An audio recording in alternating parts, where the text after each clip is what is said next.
Hello दोस्तों, good morning. तो आज का व्लॉग भी बहुत इंटरेस्टिंग होने वाला है क्योंकि आज के व्लॉग में मैं दिखाऊंगा हर्पीस की ट्रीटमेंट। मेरी मम्मी को हर्पीस हुआ है तो मैं आधी रात को घर पे आया हूँ। मैं बड़ौदा से 11 बजे निकल चुका था और 3:30 बजे मैं मानसा पहुँचा था। फिर वहाँ पर मैं अपने मामा के घर पे रहा और सुबह 7 बजते ही मैं इधर घर पे आ गया।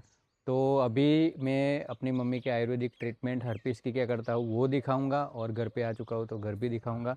अभी घर के सामने ही खड़ा हूँ तो बाहर से घर दिखा देता हूँ। ये देखो, ये जो ये वाला है, ये घर भी है, ये भी है। ये पहले हम इस वाले घर में रहते थे और उसके बाद फिर ये वाले घर में भी रह रहे हैं। विसर्प की फर्स्ट लाइन ऑफ ट्रीटमेंट रक्त मोक्षण है। तो सबसे पहले हमने बाएं हाथ का खून निकाला है। रक्त मोक्षण खून निकालने के लिए मैं इस वाली ये वाली बटरफ्लाई, ये नीडल का उपयोग करूँगा और इसका जो एंड वाला पार्ट है इसको इसमें जीपर बैग में डाल देंगे ताकि जो खून है वो डायरेक्ट इसके अंदर पड़े।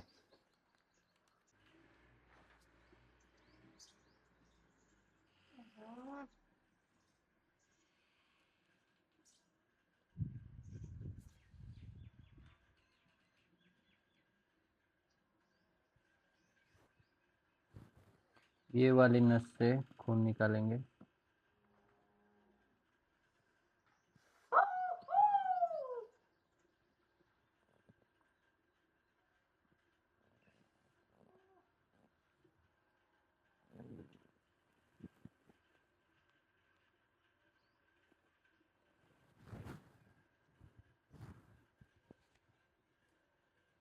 बस।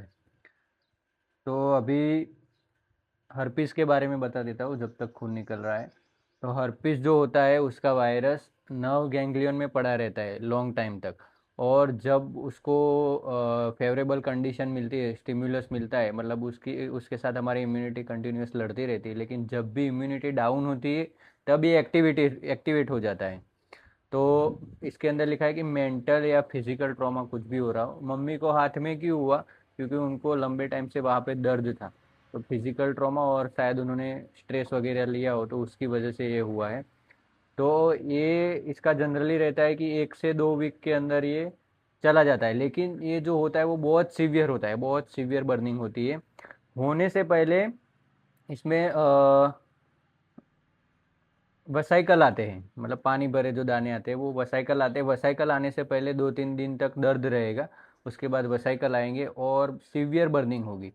तो इसके लिए एलोपैथी में एसाइक्लोविर या फिर एंटीवायरल दिए जाते हैं। और इसके बाद 1-2 हफ्ते बाद जब ये मिट जाता है उसके बाद कई सारे लोगों को पोस्ट हर्पेटिक न्यूरल्जिया, यानी उसमें वो जो नर्व पे हुआ है वहाँ पर पेन होता रहता है, तो वो ना हो। और इसके लिए हमने ये ट्रीटमेंट सारी की है। आयुर्वेद में विसर्प के साथ कोरिलेट कर सकते हैं। पित्तज विसर्प हमने डायग्नोसिस किया है। और खून क्यों निकाला? क्योंकि उसके श्लोक में बताया गया है कि ये पित्त और रक्त की वजह से होता है विसर्प, पित्तज विसर्प। तो उसकी इंटरनल मेडिसिन के लिए वो ठंडा हो। पित्त क्या है, गर्म है, तो उसकी ऑपोजिट ट्रीटमेंट ठंडी होगी। तो जो ठंडे ड्रग्स है, ठीक है, जैसे चंद्रकला है, चंदन है, सारिवा है, कामदूधा है, ये सब दे सकते हैं। और अ, उनका पित्त की वजह से हुआ है तो उनका नित्य विरेचन चल रहा है अभी स्वादिष्ट विरेचन चूर्ण से। ठीक है, तो स्वादिष्ट विरेचन चूर्ण दिया है और बाकी सारी जो मैंने मेडिसिन बोली वो दी है। और पेन के लिए, तो पेन के लिए महायोगराज गुगुलू सबसे बेस्ट है। जब शुरू हो तब से लास्ट तक, जब तक ट्रीटमेंट चल रही है, महायोगराज गुगुलू दो। क्योंकि उसके अंदर भस्म डाले गए, योगराज और महायोगराज में यही फ़र्क है कि महायोगराज में सारे भस्म डाले गए हैं जो सूक्ष्म स्त्रोतोगामी वात नाड़ी की तरफ ज़्यादा जाते हैं। तो ये जो इसमें सीवियर पेन रहता है उसमें राहत हो जाती है। ये देखो, बहुत अच्छे से फ्लो आ रहा है। सबसे नज़दीक की वेन से रक्त निकलना होता है तो यहाँ से निकला है। और ये देखो इतना भर चुका है, अभी ये और आए भरेगा। तो रक्त मोक्षण मैंने क्यों किया? तो विसर्प में ऐसा बताया गया है कि रक्त मोक्षण एक तरफ और बाकी सारी चिकित्सा एक तरफ, मतलब इतना पावरफुल होता है रक्त मोक्षण। क्योंकि जब खून आप निकालते हो तो वो निकलने के तुरंत बाद उनको जो भी पेन है, बर्निंग है, वो तुरंत कम हो जाता है। और अभी मैंने मम्मी से पूछा तो उनका बर्निंग पेन सब चला गया है, बिल्कुल चला गया है। और जो वसाइकल्स वो है वो उनको अभी 1 हफ्ते जितना टाइम लगेगा, वो भी चला जाएगा। तो रक्त मोक्षण सबसे पहले करिए, उसके बाद जो मेडिसिन वगैरह है वो देना चाहिए। हमने प्लांटेशन करने की बहुत कोशिश की, लेकिन ये एरिया मेरे घर के सामने ऐसा है जहाँ पर गाय आती जाती रहती है, तो उन्होंने कुछ रहने नहीं दिया। लेकिन इंटरेस्टिंगली एक दो प्लांट ऐसे हैं जिनको गाय ने नहीं खाया है। एक है ये एलोवेरा, यानी कुमारी जिसको संस्कृत में बोलते हैं, और एक है ये सीताफल। इसको कुमारी इसलिए बोलते हैं क्योंकि ये लेडीज़ गायनेकोलॉजिकल डिसऑर्डर में बहुत काम में आता है। तो अभी बहुत नींद आ रही है, लेकिन दो काम बाकी है, एक वीडियो एडिट करना है और एक प्रेजेंटेशन बनाना है।